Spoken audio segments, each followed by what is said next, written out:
This morning, we kick off our 20 Ways to Save series. Through the end of March, we'll bring you stories to help you save and be joined by guests to give you tips to make smart decisions during the current economic recession. One way to save is by protecting the money you already have. During hard times, scams and schemes are always out there, people trying to separate you from the money that you have. Joining us is Janet Jenkins from the Wisconsin Department of Ag, Trade, and Consumer Protection. I just heard on the radio yesterday driving around, there's some computer scam you click on, to get money or a job, and you can get ripped off. So those scams, boy, they're just like mushrooms. They just come out of the ground, don't they? They have, particularly given the poor economy. People become more vulnerable in a number of different ways, and people who perpetrate fraud pick up on that vulnerability and more easily get money or think they can get money from people. How are those who have been laid off being particularly targeted here? A couple of ways. One is many people who had jobs had health insurance. When they've lost their jobs, they may very well have lost their health insurance. And so there are any number of plans out there that offer health discounts. In fact, a month or two ago, on two separate occasions, there was a full-page ad in the State Journal talking about a health card plan, and it advertised like you can have, there are over 5,500 doctors and hospitals and pharmacists, and of course you have to pay money for these plans, but when you check into them, some of them really don't do anything. They just part you from your money because there aren't doctors in your area available, or some people don't even, that they say participate in the plan, healthcare providers don't. So you need to be careful about advertisements for healthcare.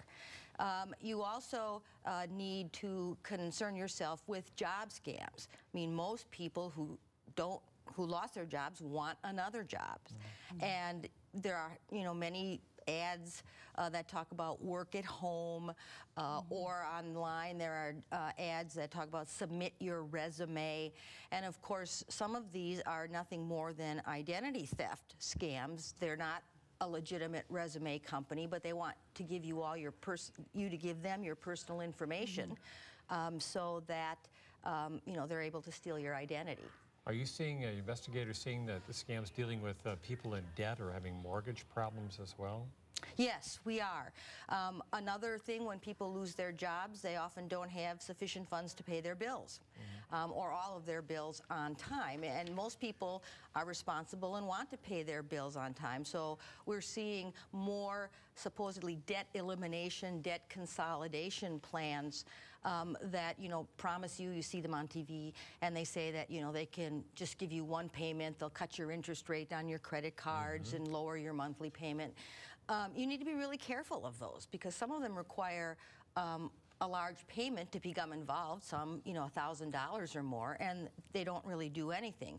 There are legitimate credit counselors in many communities in Wisconsin, but you really have to check out and make sure that you get one of the legitimate ones and not one of the scammers. And what are some general good rules of thumb that you would have for consumers? Check everything out as much as you can. You call Consumer Protection, see if we have any complaints about the particular company or business that you're dealing with.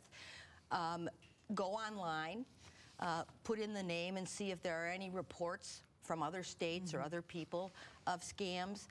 Get everything in writing. Don't agree to something on the phone. Always ask for written material so you can, at your leisure, look at all over. Don't succumb to pressure sales. And probably the most important one of all is, if it sounds too good to be true, it probably is. All right. Okay. Janet, thank you. We You're showed you welcome. the website, too, of the phone number and website for Consumer Protection. Don't be shy. Give them a call. That's what they're there for. Right. Janet Jenkins, thank you. Thank you. Tomorrow, we will continue our 20 Ways to Save series. We're going to show you some of the many ways you can entertain your friends and family here in Madison without spending a dime. This is no scam, Janet, so